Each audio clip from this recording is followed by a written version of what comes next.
परब 2025 रही द्वितीय संध्यारे ओडिशार लोकप्रिय न्यूज चैनल कनक न्यूज रो जनप्रतिनिधि श्री सौम्यरंजन साहू एवं तांकर सहयोगी सीएच भगवती आचारी सभापति ओडिशा डिजिटल मीडिया उभयों तरफ गोटे पेंसिल आर्ट माननीय मंत्री श्री सुरेश पूजारी महोदय को से प्रदान करेंगे।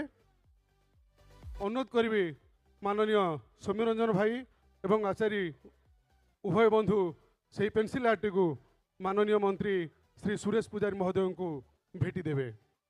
गत वर्ष मध्य परब 2024 रे सौम्य भाई एवं तांकर सहयोगी श्रीमती प्रभाती परिड़ा उपमुख्यमंत्री ओडिशा एवं श्री भी कीर्तिभाषण पूर्वतन जिलापाल कोरापुट उभय को पेंसिल आर्ट प्रदान करते परबर महामंच रे। तेणु आपण मानकु अनुरोध गोटे जोरदार करताली माध्यम उभय को आपण माने स्वागत करेंगे, शुभेच्छा जणाइबे। से माने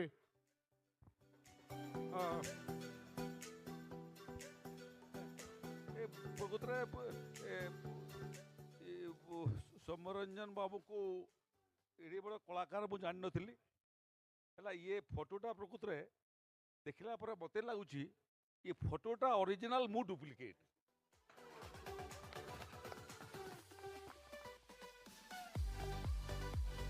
बहुत बहुत धन्यवाद समस्त को। पुणी थे आम समस्त को अनुरोध करूँ समस्ते बसीजे। वर्तमान धन्यवाद दबार